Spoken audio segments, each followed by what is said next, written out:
আমার নবীর আপন চাচা আপন গোষ্ঠীরা নবীকে কষ্ট দিছে।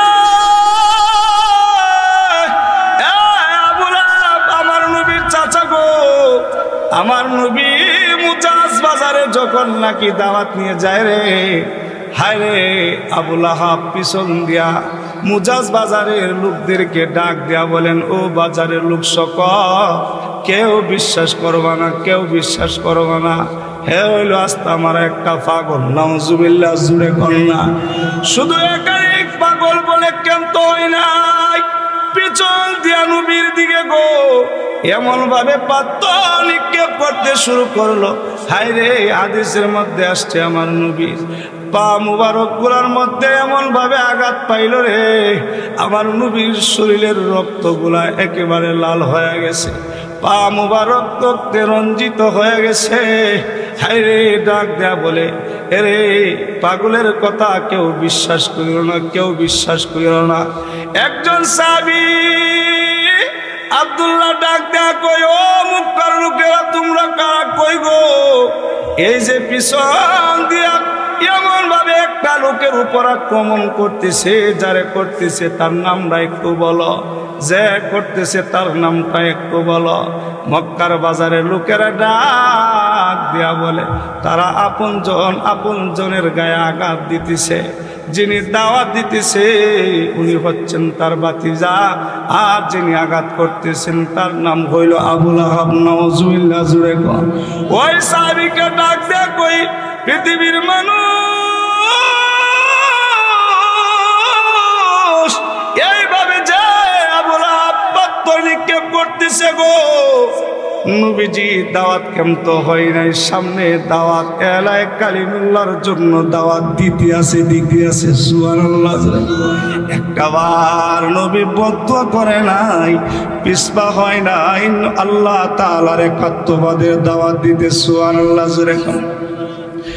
তাইফের যুদ্ধের ময়দান, আমার নবী মক্কাতে সহ্য করতে না পেরে, আপন লোকদের কষ্ট সহ্য করতে না পেরে চলে গেছে তাইফে।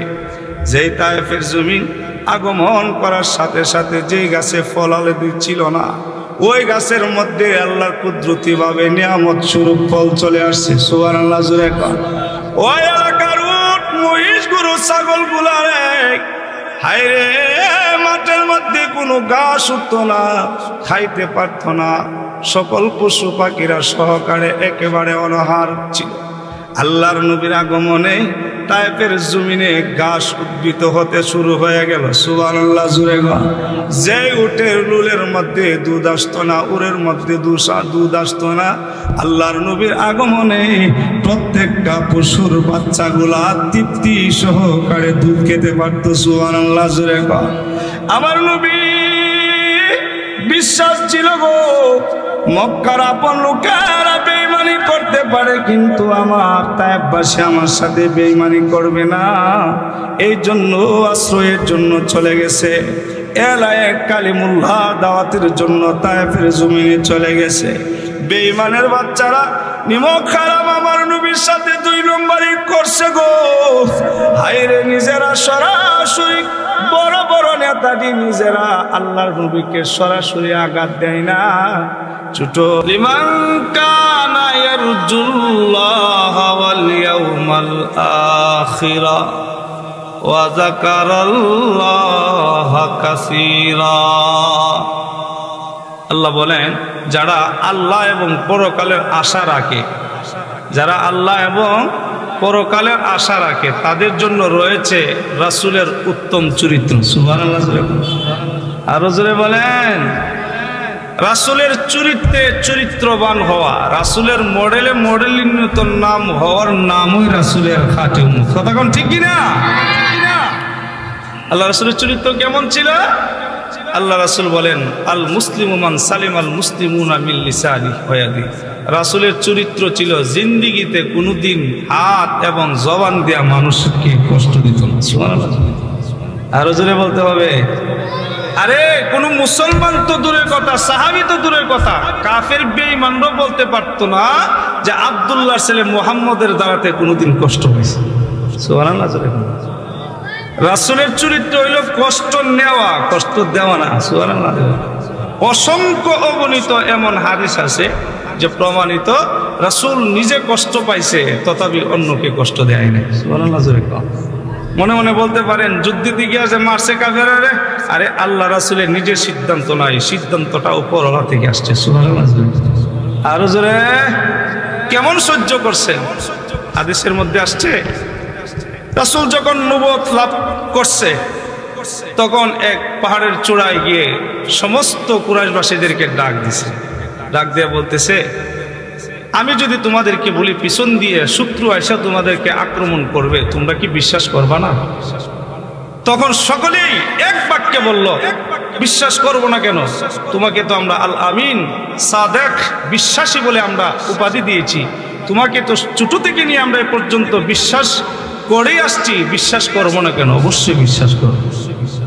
তখন আল্লাহ রাসূল সাল্লাল্লাহু আলাইহি ওয়াসাল্লাম চমৎকার করে মুস্কি হাসি দিয়ে বলেন, এ আমার বংশধর শোনো, আমাকে যদি তোমরা বিশ্বাস করেই থাকো, আমি ঘোষণা দিলাম আমরা যেই দেবদেবীর লাত উজ্জাতের পূজায় নিয়োজিত আছে, ইবাদত করতেছে, এগুলা সবগুলা দুঃখা একমাত্র দুনিয়ার জমিনে চলবে, দুনিয়া যার একমাত্র আমার আল্লাহর ইবাদত চলবে। সকলেই এক বাক্যে স্বীকার করতে হবে আল্লাহ ছাড়া আর কোনো মাবুদ নাই। সুবহানাল্লাহ। এই কথাটা বলার সাথে সাথে হালুয়া রুটির মধ্যে ফিফড়ে উঠে গেছে। বেঈমানেরা এবার ডাক দেয়া কয়, রে মুহাম্মদ, এই জন্যই কি আমাদেরকে জায়গাতে জমা করছ? আপন চাচা আবু লাহেব লানাতুল্লাহ ডাক দেয়া কই, তাব্বান লাকা আলিহাযা জামাতানা, এ বাতিজা মুহাম্মদ ধ্বংস হোক, এই জন্যই কি তুমি আমাদেরকে এই জায়গাতে একত্রিত করছো? নাউজুবিল্লাহ। জোরে পা। এ বাতিজা, এতদিন পর্যন্ত আমরা যাদেরকে দাবি করতেছি তারা আমাদের খোদা, যাদেরকে আমরা রব বলে স্বীকার করতেছি, তাদের বিরুদ্ধে তুমি কিভাবে কথা বললা? তোমার বুকটাকে একটু কাঁপুনিও দিল না? নাউজুবিল্লাহ। জোরে কন্যা, আরো জোরে কন্যা, নাউজুবিল্লাহ। তুমি ধ্বংস হয়ে যাও, আমার আল্লাহ আর সহ্য করতে পারে না। জবাবে ডাক দেখ, কই বেঈমান রে, আমার বন্ধু আমার সম্পর্কে দাওয়াত দিতে এসেছে, তুই আমার বন্ধুকে বলো ধ্বংস হওয়ার জন্য? আমি আল্লাহ ঘোষণা দিয়া দিলাম আমার বন্ধু ধ্বংস নয়, ধ্বংস তুই। সুবহানাল্লাহ। আবি লাহাবি ওয়া তাব্বা মা আগনা আনহু মালুহু ওয়া মা কাসাব। হায়রে, ধ্বংস মুহাম্মদ নয়, ধ্বংস হইল আবু লাহাব এবং তার সম্পদ, তার পরিবারের আহলিয়া সহ সন্তানাদি সহ সব ধ্বংস হয়ে যাক। সুবহানাল্লাহ। জোরে কর। আমি বলতেছিলাম আমার আপনার নবী গো এমন একজন নবী যার চরিত্রের মধ্যে কোনো কলঙ্কের দাগ নাই। সুবহানাল্লাহ। জোরে কর। নবী রে, এমন একজন পয়গম্বর জিন্দেগিতে কাউরে কষ্ট দেয় নাই, নিজে কষ্ট সহ্য করছে, ওনার নাম হইল আখিরি পয়গম্বর। সুবহানাল্লাহ। জোরে কর। যাই মাত্র আমার নবী এক আল্লাহর দাওয়াত দিছে গো, বেঈমানদের হালুয়া রুটির মধ্যে পিঁপড়া উঠা গেছে রে, পিঁপড়া উঠা গেছে। আর সহ্য হয় নাই, নবীকে বিভিন্ন দিক দিয়া কষ্ট দিতে শুরু করছে, স্টাফ রুলার চালায়া দিছে। আমার নবী যেই দিক দিয়ে যায়, ছোট ছোট বাচ্চাদেরকে পিছনে লিলিয়ে দিয়ে পাথর নিক্ষেপ করার জন্য। নাউজুবিল্লাহ। জোরে কন্যা। হাদিস শরীফের মধ্যে আসছে গো, নবী যখন দিনের দাওয়াত নিয়ে যায় তখন আল্লাহর নবীর আপন গোষ্ঠীর লোকেরা উতবা সাইবা আবু লাহাব এবং তার স্ত্রী সহ আমার নবীরে পাগল বইলা আখ্যায়িত করে। নাউজুবিল্লাহ। জোরে কর। আমার নবীকে ডাক দেয়া কয়, এই মক্কার লোকেরা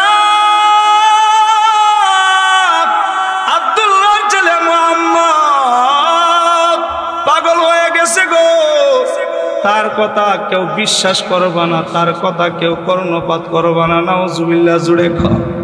আমার নবীরে পাগল বইলা গালি দেয়। নবী যখন গড়ে গড়ে গিয়া দাওয়াত দেয়, আমার নবীকে পাগল বলে আখ্যায়িত করে। আর সহ্য করতে পারলো না, নবী জমিনের মধ্যে দোষে পড়ে গেছে রে।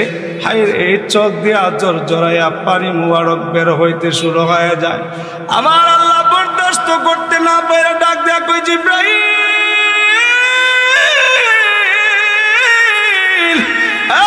এই জমিনটা যার জন্য সৃষ্টি করলাম, এই বন্ধুর চোখের কিনারায় পানি গো, আমি আল্লাহ বরদাস্ত করতে পারি না, বরদাস্ত করতে পারি না। জানা রে, আমার বন্ধুর কাছে সুসংবাদ নিয়ে যা। সুবহানাল্লাহ জোরে কর। আমার আল্লাহর পক্ষ থেকে জিব্রাইল দৌড়ায় আসতো, ডাক দেখুই নবী গো, চোখ দিয়া পানি পড়তেছে, আপনি খুব কষ্টের মধ্যে আছে। ওগো নবীজি, আপনি চিন্তা করতেছেন না জানি আপনার কালিমা কেউ গ্রহণ না করে। ওগো নবীজি, আল্লাহর পক্ষ থেকে সুসংবাদ আসছে, এই মুহূর্তে যদি আপনি অনুমতি দেন তাহলে বেঈমানদেরকে আল্লাহ ধ্বংস করে দিবে। আমার নবী তখন ধৈর্যের পরিচয় দিছে গো, ডাক দেয়া কই, জিব্রাইল, আমি নবী দুনিয়াতে উম্মতের জন্য কান্ডারি হিসাবে আসছি রে। উম্মতের ধ্বংসপ্রাপ্ত হইয়া আমি রাসূল দুনিয়াতে আসিনি। সুবহানাল্লাহ জোরে কর, আরো জোরে কর। এই নবীজি কষ্ট সহ্য করছে, নবী কাউরে কষ্ট দেয় নাই, কোনদিন স্বেচ্ছায় বদদুয়া দেয় নাই রে, কাউরে বদদুয়া দেয় নাই। নবীজি রাস্তা দিয়ে হাঁটলে পরে কাটা বিছায়া দিত, না জানি নবীর দাওয়াতে মানুষ আকর্ষণ হয়ে ইসলামের দিকে প্রবেশ করে। কিন্তু আমার নবী কোনদিন বলে নাই, আল্লাহ গো, আমার বংশের লোকেরা আমার সাথে 2 নম্বরে করে, আমারে কষ্ট দিয়ে তাদেরকে ধ্বংস করে দাও। এমনও ঘটনা আছে, নবীর গলা মুবারকে গামছা পেঁচিয়ে রাস্তার মধ্যে শেষরিয়ে বলে, এখনো ভালো আছে, বল তোর এক আল্লাহ টাল্লাহ বলতে কিছু নাই। নাউজুবিল্লাহ জোরে কর, আট্টু জোরে বলতে হবে নাউজুবিল্লাহ। আমার নবীর আপন চাচা, আপন গোষ্ঠীরা নবীকে কষ্ট দিছে। আমার নবীর চাচা গো, আমার নবী মুজাজ বাজারে যখন নাকি দাওয়াত নিয়ে যায় রে, হায় রে, আবু লাহাব পিছন দিয়া মুজাজ বাজারের লোকদেরকে ডাক দেয়া বলেন, ও বাজারের লোক সকল, কেউ বিশ্বাস করবা না, কেউ বিশ্বাস করবা না, হে হইল আস্তা আমার একটা পাগল। নাউজুবিল্লাহ জুড়ে কর না। শুধু একাধিক পাগল বলে কেন তো হয় নাই, পিছন দিয়া নবীর দিকে গো এমন ভাবে পাথর নিক্ষেপ করতে শুরু করলো। হায় রে, হাদিসের মধ্যে আসছে আমার নবীর পা মুবারক গুলার মধ্যে এমন ভাবে আঘাত পাইল রে, আমার নবীর শরীরের রক্তগুলা একেবারে লাল হয়ে গেছে, পা মুবারক রক্তে রঞ্জিত হয়ে গেছে। হায় রে, ডাক দেয়া বলে, এরে পাগলের কথা কেউ বিশ্বাস করিল না, কেউ বিশ্বাস করিল না। একজন সাহাবী আব্দুল্লাহ ডাক দেয়া কই, ও মক্কার লোকেরা তোমরা কারা, কই গো, এই যে পিছন দিয়া এমন ভাবে একটা লোকের উপর আক্রমণ করতেছে, যারে করতেছে তার নামটা একটু বলো, যে করতেছে তার নামটা একটু বলো। মক্কার বাজারের লোকেরা ডাক দেয়া বলে, তারা আপনজনের গায়ে আঘাত দিতেছে, যিনি দাওয়াত দিতেছে উনি হচ্ছেন তার ভাতিজা, আর যিনি আঘাত করতেছেন তার নাম হইল আবু লাহাব। নাউজুবিল্লাহ জুড়ে কর। ওই সাহাবীকে ডাক দেয়া কই, পৃথিবীর মানুষ এইভাবে যে আবু লাহাব পাথর নিক্ষেপ করতেছে গো, নবীজি দাওয়াত কেমত হয় নাই, সামনে দাওয়াত এলায় কালিমুল্লাহর জন্য দাওয়াত দিতে আছে। সুবহানাল্লাহ। একবার নবী বদদুয়া করে নাই, পিছপা হয় নাই, আল্লাহ তাআলার একাত্মবাদের দাওয়াত দিতে। সুবহানাল্লাহ জোরে কর। এই তাইফের যুদ্ধের ময়দান, আমার নবী মক্কাতে সহ্য করতে না পেরে, আপন লোকদের কষ্ট সহ্য করতে না পেরে চলে গেছে তায়েফে। যেই তায়েফের জমিন আগমন করার সাথে সাথে যেই গাছে ফল আলাদা ছিল না, ওই গাছের মধ্যে আল্লাহর কুদরতি ভাবে নিয়ামত স্বরূপ ফল চলে আসছে। সুবহানাল্লাহ জোরে কর। ওই এলাকার উট মহিষ গরু ছাগল গুলারে হায়রে মাঠের মধ্যে কোনো ঘাস উঠতো না, খাইতে পারত না। সকল পশু পাখিরা সহকারে একেবারে অনাহার ছিল। আল্লাহর নবীর আগমনে তায়েফের জমিনে ঘাস উদ্ভিত হতে শুরু হয়ে গেল। সুবহানাল্লাহ জোরে গো। যে উটের লুলের মধ্যে দুধ আসতো না, উরের মধ্যে দুধ আসতো না, আল্লাহর নবীর আগমনে প্রত্যেকটা পশুর বাচ্চাগুলা তৃপ্তি সহকারে দুধ খেতে পারত। সুবহানাল্লাহ জোরে গো। আমার নবী বিশ্বাস ছিল গো, মক্কার আপন লোকেরা বেঈমানি করতে পারে, কিন্তু আমার তায়েফবাসী আমার সাথে বেঈমানি করবে না। এই জন্য আশ্রয়ের জন্য চলে গেছে। এলায়ে কালিমুল্লাহ দাওয়াতের জন্য তায়েফের জমিনে চলে গেছে। বেঈমানের বাচ্চারা নিমক খারাপ আমার নবীর সাথে 2 নম্বরই করছে গো। হায়রে নিজেরা সরাসরি বড় বড় নেতাটি নিজেরা আল্লাহর নবীকে সরাসরি আঘাত দেয় না, ছোট ছোট বাচ্চারা আমার নবীর পিছনে লিলিয়ে দিছে রে। তারা ইট পাটকেল এমন ভাবে বৃষ্টির মতো নিক্ষেপ করে রে, শেষ পর্যন্ত দেখা যায় নবী আর সামনে যাইতে পারে না। নবীর জমিনে ধসে পড়ে গেছে। নবী আর সহ্য করতে পারে না। সাথে ছিল পালক ছিল যায়েদ ইবনে হারেসা।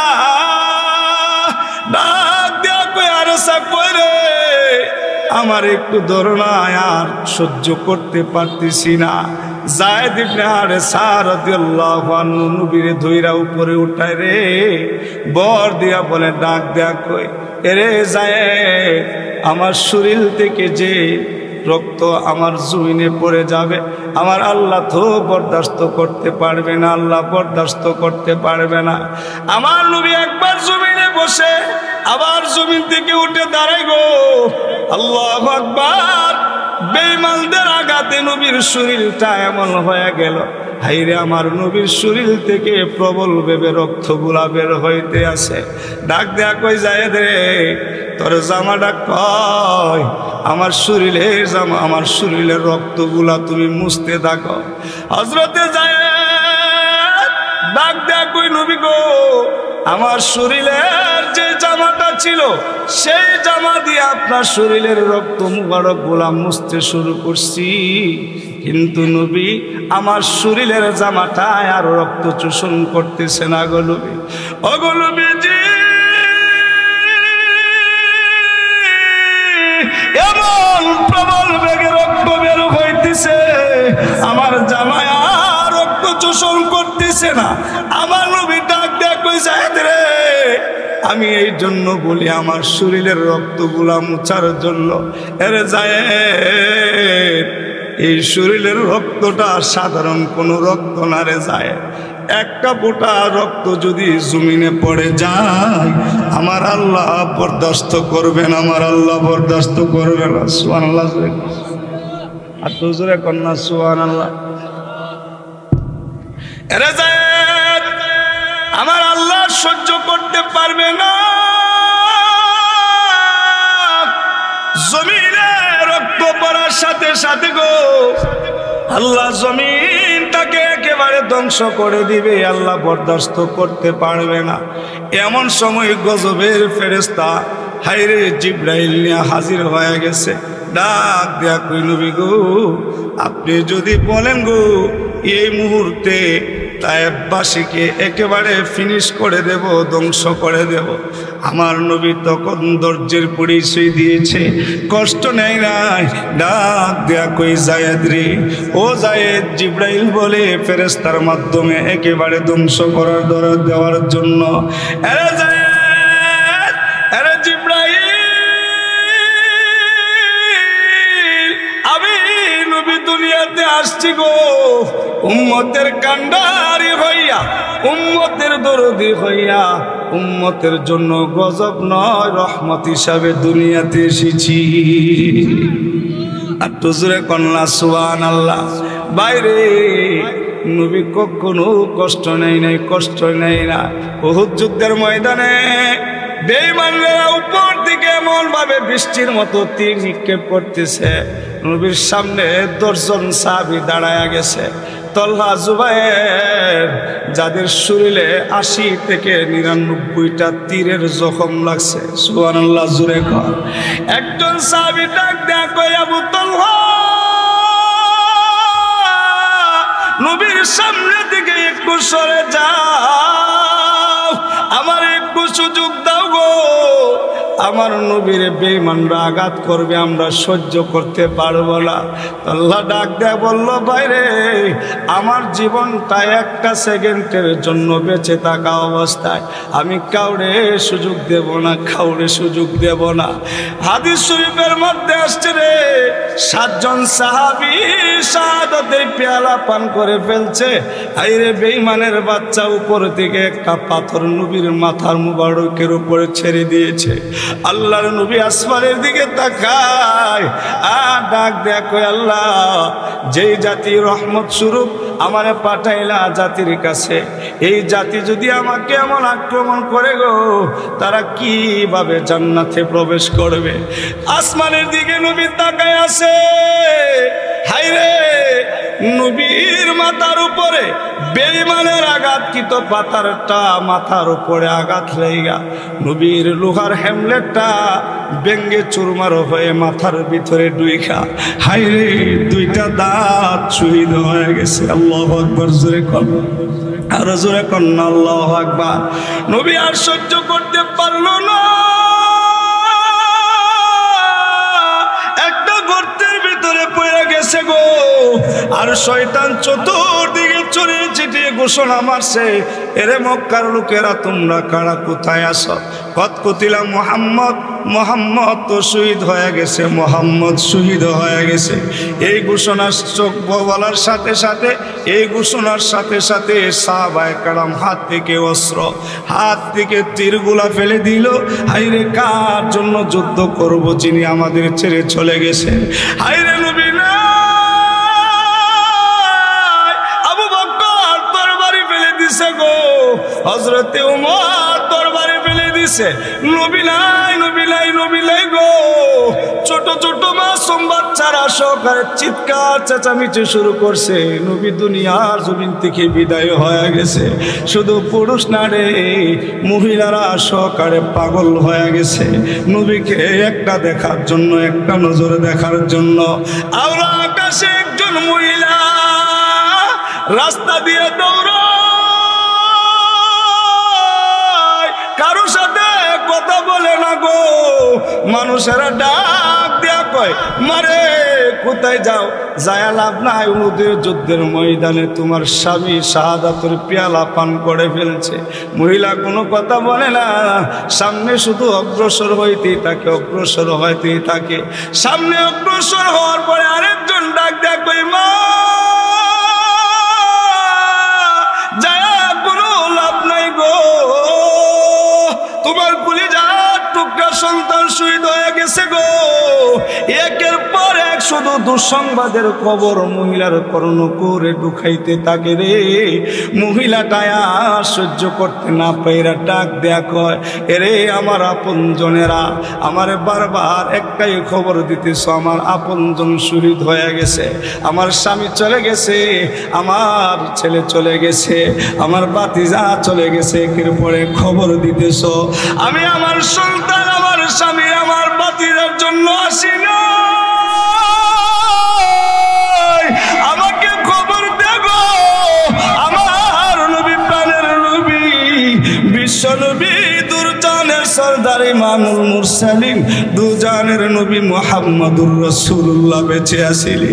হায়রে, এই কথাটা শোনার সাথে সাথে সবাই পাগল হয়ে গেছে। নবী নাই, নবী নাই, নবী নাই।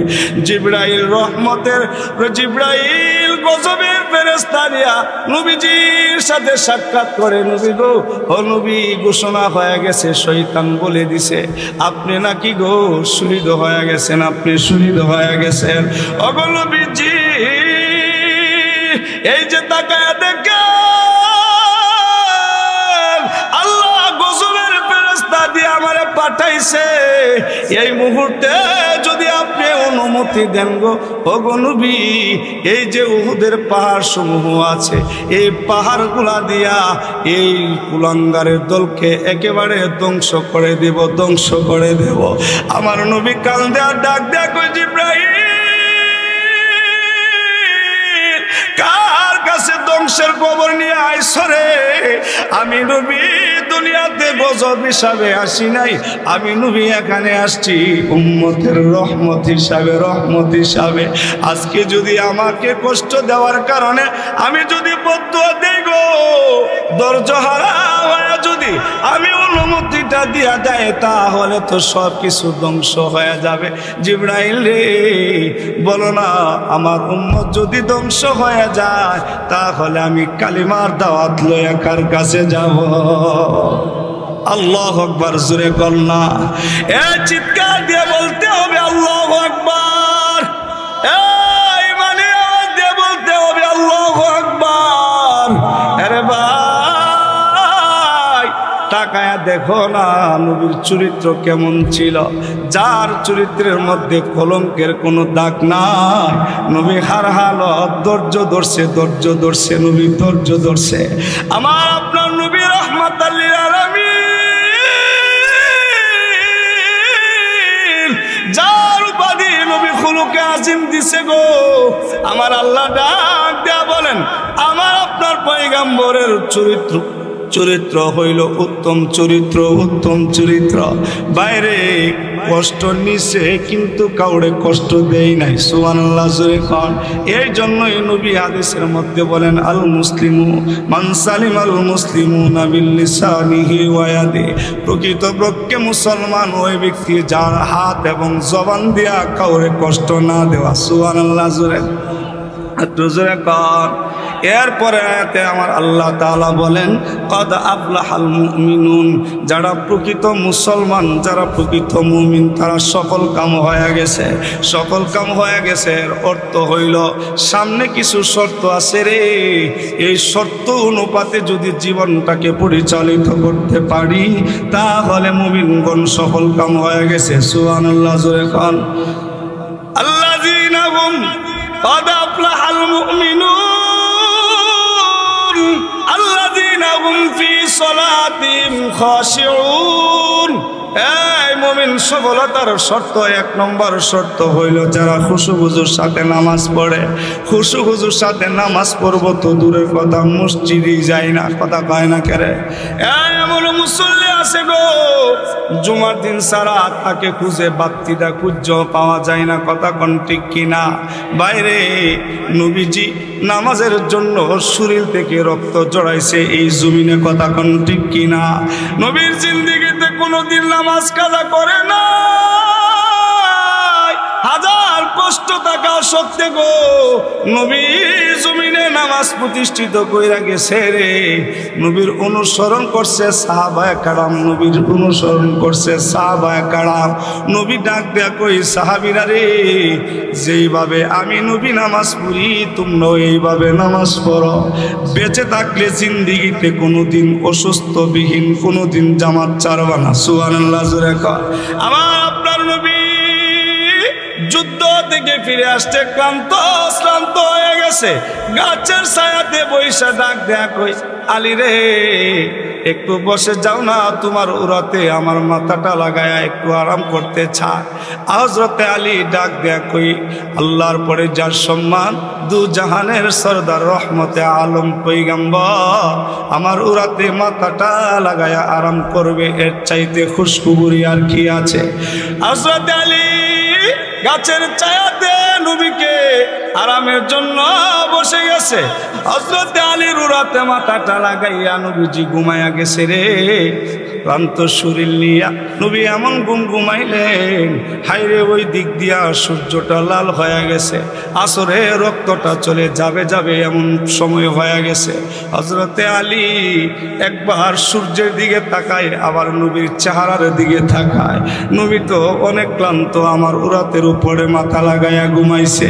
আমি দুজি নবীরে ডাক দেয়, নবী তো কষ্ট পাইতে পারে রে।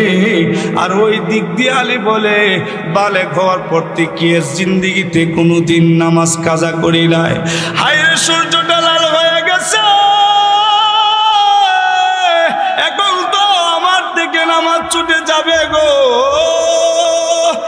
একদিক দিয়া নামাজ চলে যাওয়ার কষ্ট, আরেক দিক দিয়া নবীরে ডাক দিবে যদি কষ্ট পায় তা হলো সমস্যা। কারণ এই নামাজ তো নবীর জন্যই দুনিয়াতে আসছে রে।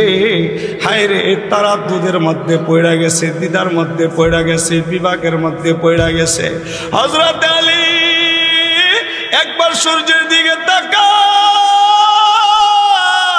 আবার নবীজির সুন্দর চেহারা মুবারকের দিকে তাকাই গো। হঠাৎ করে কষ্টে চোখ দিয়া চোখের ফোঁটা পড়ে গেছে, চোখের পানি চলে আসছে। একটা চোখের পানির ফোঁটা নবীজির দেহে মুবারকের মধ্যে পড়ে গেলে পড়ে নবীজি ঘুম থেকে জাগ্রত হয়ে দেখে হযরতে আলী কান্দে। ডাক দেখ আলী, এমন ভাবে কান্দ কেন গো? পিছন দিক দিয়া কি কোনো শত্রু আক্রমণ করছিলি? হযরতে আলী কোনো কথা বলে না, ইশারা দিয়া পশ্চিম আকাশে আঙ্গুল দিয়া ইশারা দেয়। নবী গো, আমার কান্নার কারণ বলতে পারবো না, পশ্চিম আকাশের সূর্যের দিকে একটু তাকান। সুবহানাল্লাহ জোরে কান। হযরতে আলী ইশারা দেওয়ার সাথে সাথে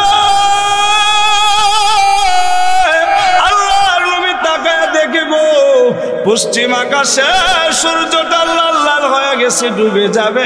হায়রে নবী আর বুঝতে বাকি নাই, আমার আলী নামাজ ছুটে যাওয়ার ভয়ে কাঁদতে আসি রে। আমার নবী ডাক দেয়া কই, আলী কান্দিস না।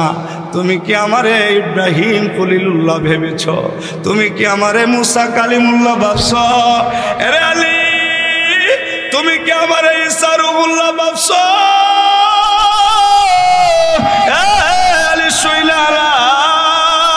আমার আল্লাহ আমার জন্য দুনিয়া সৃষ্টি করছে গো। আমার আল্লাহ মহব্বত কইরা আমার নামের শেষে উপাধি লাগাইছে হাবিবুল্লাহ। আর টুজুরে কন্যা সুবহানাল্লাহ। এই কথাটা বলতে দেরি হয়েছে, আমার নবী ডাক দেখ আলী কান্দিস না। কান্নার কারণ আমি বুঝতে পারছি, কান্দিস না রে আলী। আল্লাহর নবী পশ্চিম আকাশে সাদত মুবারক আঙ্গুল দিয়া ইশারা দিয়া ডাক দিয়া কই, সূর্য রে, আমি নবী বলছি আল্লাহর হুকুমে যে জায়গাতে আসো এই জায়গাতে দাঁড়ায়া যাও। সুবহানাল্লাহ জোরে কর। এরে সূর্য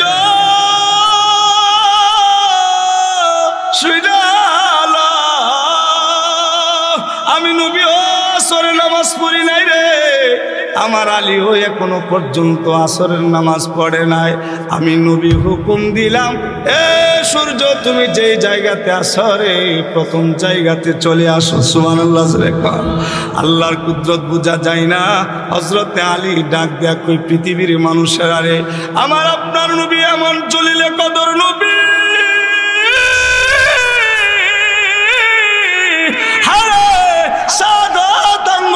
ইশারা দিতে দেরি হয়েছে রে। আল্লাহর কুদরতি ভাবে সূর্যটা তার জায়গা থেকে আস্তে আস্তে আসরের নামাজের প্রথম মুক্তি চলে এসেছে। আর টুজুরে কন্যা সুবহানাল্লাহ। এই নবীও নামাজ কাজা করে নাই, সাহাবায়ে কেরামও নামাজ কাজা করে না। আমি আর আপনি নামাজের জন্য আজকে এত পাগল না, এই নামাজের জন্য পাগল না। আবার আশিকে রাসূল কিভাবে হয়? নবীর মহব্বত যার ভিতরে থাকবে অবশ্যই নামাজের মহব্বত তার ভিতরে থাকবে। কথা কোন ঠিক কিনা? বাইরে শেষ নসিহত, শেষ কথা হচ্ছে, আর সময় নাই, সংক্ষিপ্ত সময় এখানেই শেষ করে দেব। আজকে থেকে ওয়াদা দেব আর জিন্দেগিতে কোনোদিন যদি বেঁচে থাকি নামাজ ছাড়ব না। কথা কোন ঠিক কিনা? কারণ নামাজ ছাড়া জান্নাতে যাওয়া যাবে না, জান্নাতে যাওয়া যাবে না। কিয়ামতের ময়দানে সর্বপ্রথম আল্লাহর কাছে নামাজের হিসাব দিতে হবে। কথা কোন ঠিক কিনা? জাহান্নামীদেরকে যদি জিজ্ঞাসা করা হয়, জাহান্নামীরা কিসের জন্য জাহান্নামে আসছো গো? এই প্রথম উত্তরে তাদের আসবে ক্বালু লাম নাকু মিনাল মুসাল্লিন, জামাতে মুসল্লিদের সাথে নামাজ পড়তাম না, এই জন্য আল্লাহ নারাজি হইয়া গুসা হইয়া আমাদের উপর সন্তুষ্ট হইয়া জাহান্নামে আমাদেরকে আনছে। এক নম্বর জাহান্নামে যাওয়ার কারণ হইল নামাজ না পড়ার কারণে। এই জন্য যতদিন দুনিয়া থাকবো মুসলমান, আজকে থেকে ওয়াদা দিতে হবে আল্লাহর কাছে হাতটা উড়াইয়া দেখায়া দাও আর জিন্দিগিতে কোনোদিন নামাজ ছাড়ব না। আল্লাহ তাআলা আমাদেরকে খাঁটি মুমিন হয়ে 5 ওয়াক্ত নামাজ যেন মসজিদে পড়তে পারে সে আশা আল্লাহর কাছে রাইখা এখানে আমার সংক্ষিপ্ত বয়ান, সংক্ষিপ্ত বক্তব্য, অসমাপ্ত বক্তব্য শেষ করে দিলাম। আল্লাহ তাআলা আমাদেরকে 5 ওয়াক্ত নামাজ যথা নিয়মে পড়ার তৌফিক দান করে সকলে বলুন আমিন। আমি আপনাদেরকে জিজ্ঞাসা করতে চাই, আজকের এই মাদ্রাসার মাহফিল উপলক্ষে আপনারা খুশি না বেজার? আরো জোরে এখন খুশি না বেজার? শুরু থেকে এখন থেকে শুরু হয়েছে, দ্বিতীয় অধিবেশনের কাজ এখন থেকে স্টার্টিং হয়ে গেছে। আমরা তো এলাকার মানুষ, সবসময় ওয়াজ শুনতে পারবেন মসজিদে গেলে। আমাদের দাওয়াতি মেহমান গাজী ইয়াকুব উসমানী সাহেব, উনি ব্রাহ্মণবাড়ি আছে, আমার সাথে কথা হয়েছে, উনি ইনশাআল্লাহ 10:30টার ভিতরে চলে আসবে। এর ভিতরে তো আমাদের আরও দাওয়াতি মেহমান আছে, কথা কোন ঠিক কিনা? তাদের আলোচনাও শুনতে হবে। শুরু থেকে নিয়ে শেষ পর্যন্ত আমরা বসে ধৈর্য সহকারে আওয়াজ শুনবো তো ইনশাআল্লাহ? আরও জোরে কোন শুনবো তো ইনশাআল্লাহ? আল্লাহ তাআলা তৌফিক দান করুক, সকলে বলুন।